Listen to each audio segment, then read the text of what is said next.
Good morning every one. ഇന്നത്തെ എൻ്റെ topic happy parenting.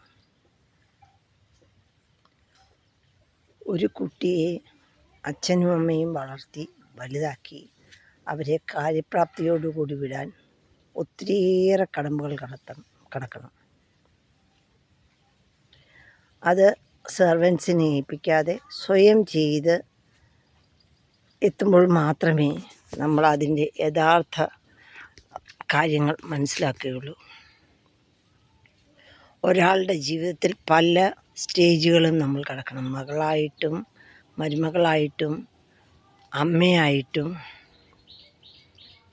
ഭാര്യയായിട്ടും ഉള്ള റോളുകൾ നിർവഹിക്കുമ്പോൾ നമ്മൾക്ക് ജീവിതത്തിലെ പലതരത്തിലുള്ള അനുഭവങ്ങൾ ഫേസ് ചെയ്യേണ്ടി വരും. ഒരു അമ്മയായിട്ടുള്ള റോള് അഭിനയിക്കുന്ന സമയത്ത് നമ്മൾക്ക് ഭർത്താവിൻ്റെയും അച്ഛൻ്റെയും അമ്മയുടെയും കുട്ടികളുടെയും സഹകരണം ആവശ്യമാണ്. പല സ്ഥലങ്ങളിലും അമ്മ മക്കളെ വഴക്ക് പറയുമ്പോൾ അച്ഛനോ അമ്മുമ്മയോ അല്ലെങ്കിൽ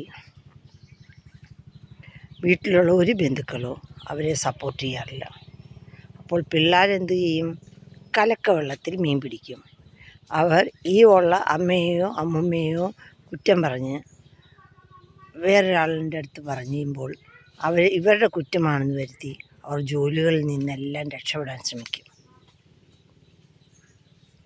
ഈ രക്ഷപ്പെടൽ മനസ്സിലാക്കിയാൽ പോലും പല അമ്മമാർക്കും അത് പറയാനോ പക്ഷേ നിങ്ങളുടെ ജീവിതത്തിൽ ചെയ്യേണ്ട കാര്യങ്ങൾ എന്തൊക്കെയാണെന്ന് മനസ്സിലാക്കിക്കാനോ പറ്റാതെ പോകും.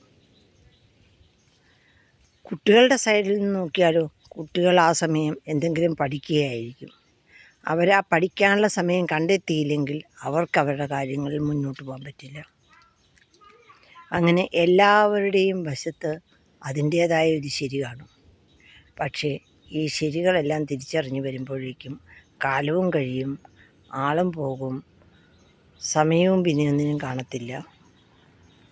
പിന്നെ അന്യദേശത്ത് എന്നിരുന്ന് ആലോചിക്കുമ്പോൾ ഈ കഴിഞ്ഞ കാലങ്ങളെപ്പറ്റി യാതൊരു ബോധവും അല്ലെങ്കിൽ യാതൊരു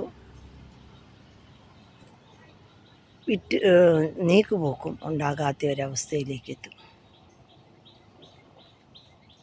ഗുരുർ ബ്രഹ്മ ഗുരുർ വിഷ്ണു ഗുരുർദേവോ മഹേശ്വര ഗുരുർദേവ ജഗത് സർവം തസ്മൈ ശ്രീ ഗുരുവേ നമഃ എന്ന് പറയുന്നത് പോലെയും മാതാപിതാ ഗുരുർ ദൈവം എന്ന് പറഞ്ഞ് ശീലിച്ചു വന്നവരും അതിഥിദേവോ ഭവ ആചാര്യദേവോ ഭവ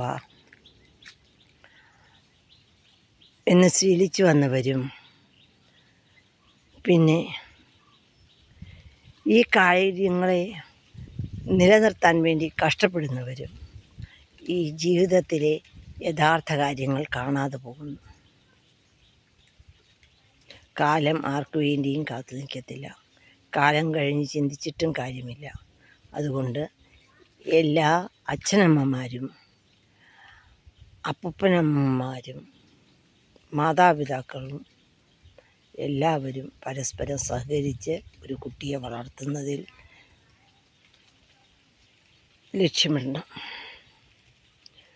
കുട്ടികളാണെങ്കിലോ ഇവരെയെല്ലാം അനുസരിക്കാനും ഇവരെല്ലാം നമ്മളുടെ നന്മയ്ക്ക് വേണ്ടിയാണ് പറയുന്നതെന്ന് മനസ്സിലാക്കാനും തയ്യാറാകണം.